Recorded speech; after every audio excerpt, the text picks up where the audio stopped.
87% of games released before 2010 are at risk of disappearing from all platforms without a trace. But why does this happen? Why can the games we paid for be taken away from us so easily, and how can we avoid such a fate? In this video, we will talk about the Stop Killing Games movement launched by Ross Scott to save games and whether gamers can win this war with large companies. Ross Scott is not a billionaire, not a studio head, not a politician. He is just a man with a camera, a microphone, and rage accumulated over the years. He is known for the Freeman's Mind project, but in 2023, he became the voice of a much larger movement. It all started with a simple question: why do players who honestly bought games lose access to them? Why do we live in an era when a game can simply disappear from your library as if it never existed? Ross released a video with an emotional manifesto: Stop Killing Games. He spoke on behalf of millions of gamers who are faced with the disappearance of their digital purchases. Games purchased on Steam, Ubisoft Connect, Origin suddenly stop working because the servers are offline. Because it is no longer profitable for the publisher to support them, because no one is responsible for this.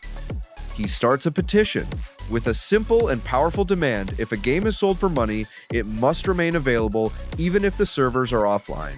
Without this, there can be no trust in the industry. The petition is immediately picked up by gamers around the world. YouTube, Reddit, Twitter, the wave of support is growing. In a matter of weeks, it collects 1 million signatures.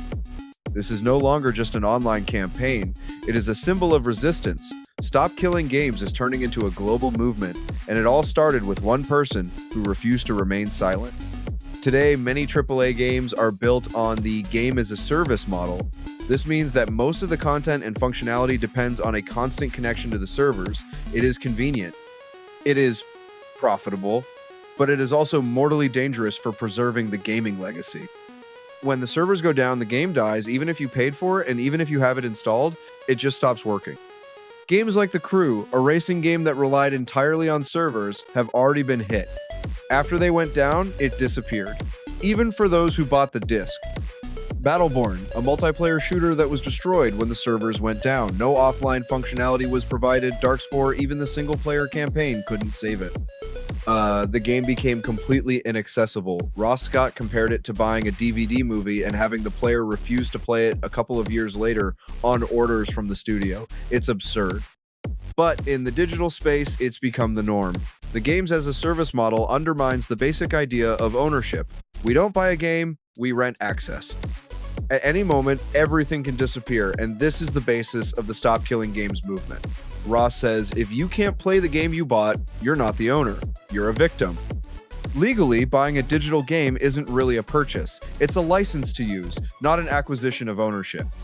User agreements state, you don't own the game, you agree that access can be revoked, the company can change the terms or stop supporting the product entirely. For most users, this is a shock. But in reality, it's a legal trap that corporations have been using for years. Ross Scott began working with lawyers. He contacted digital rights organizations, conducted dozens of interviews, and studied the legal norms of the US, Canada, and the EU. The results were grim. In most countries, digital goods are not protected like physical goods. Games are not considered goods, which means there are no guarantees of safety. Courts rarely side with consumers. But thanks to 1 million signatures, the Stop Killing Games movement has received political publicity. Human rights organizations have become more active in the European Union. In Germany and France, they have started discussing the possibility of legally obliging companies to maintain access to single-player content, recognizing digital games as full-fledged goods, introducing obligations for long-term storage of servers or open-source code. All of this is a direct consequence of Ross Scott's actions. One person has put on the agenda an issue that has been ignored for decades. So far, large companies are silent. They do not want to raise this issue because it destroys their business model, but silence is not protection. It only confirms the rightness of the Stop Killing Games movement. Players are beginning to understand that buying in a digital store is not a guarantee. That their favorite games can be destroyed at the whim of the publisher. That their rights are ephemeral and vulnerable. But now this understanding has a name. There is a symbol. There is a face. Ross Scott and his movement have become the beginning of the end of the era of digital impunity. Stop Killing Games is more than a protest, it is a cultural and legal revolution. And, perhaps, the first step to making it impossible for games to disappear in the future.